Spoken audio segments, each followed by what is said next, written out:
افسربانو د زړې 400 پتنګو تنګو کوڅو کې کور په کور ګرځي او د یوې سیاسي پارټۍ د پاره د نارینه او زنانو نه د مرستې غوښتنه او د خپل ګوند تګلارې هم ورته بیانې دا وایي زنانه او نارینه دواړه د دې خبرې ته غوږ نیسي. مشکلات خو ډېر زیات دي. کوم ځای کې چې ګرځي ګوره څوک ورپسې خبرې کوي، څوک په پی ټي آی پسې خبرې کوي، څوک په ان پی پسې خبرې کوي، څوک په شیرپوښ ګروپ پسې خبرې کوي. نو خو به موږ اورو خو لکه ځان خو به ساتو که نه. موږ خو چې کم کمپین پسې ګرځو، موږ خپلې پارټۍ کمپین پسې ګرځو، موږ به د هغې دغه کوو، زبردستي خو به نه کوو که نه. په پښتونخوا کې تمامو سیاسي پارټو، مذهبي سیاسي پارټو د خپلو زنانو فعالینو او غړو ځانګړې ډلې هم جوړې کړي. دوی ځای پر ځای د زنانو کارکونانو د تربیې دپاره غونډې هم کوي او بیا دا زنانه د کلي کوڅو او محلتونو د نورو زنانو سره کارنر میټینګ هم کوي. داسې غونډې د پخوا د ټاکنو په نسبت ډېرې ښکاري. صفیه نوروز د یو بلې سیاسي پارټۍ غړې ده.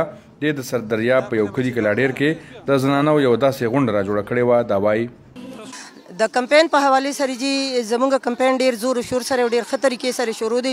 تر اوسه پورې چې کوم کور ته ورغلی مخنه د الله فضل دی، ډیر ښه ریسپانس یې راکړی دی. چې څونه کمپین شوی دی تر اوسه پورې ماته نیګیټیو ریسپانس نه دی راغلی. دا د الله فضل دی.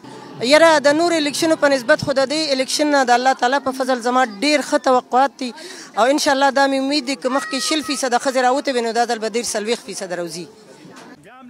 د کال 2018 ټاکنې د پخوا د کومو ټاکنو پر ضد ډېرې زنانه کاندیدانې لري. که څه هم یوازې د سړو کارکونانو په حلقو کې هم دا زنانه کمپین کوي، خو بیا په هغه حلقو کې زیاتې لیدل کیږي چې زنانه کاندیدانې اوټونو ته ولاړې دي. تېره اونۍ د الیکشن کمیشن لخوا ویلي شوي سږ کال 101 زنانه د قومي اسمبلۍ په عمومي نشستونو مقابلې کوي. دې کې 66 ازادې ولاړې دي او 115 ته بېلابېلو پارټو ټکټې ورکړي دي.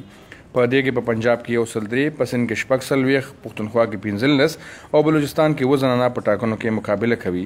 د کال 2013 په ټاکنو کې 115 زنانه امیدوارانې عامو الیکشنو ته ولاړې وې. د خپل همکار هاشم علي سره حمید الله وی ډیوا پیښور.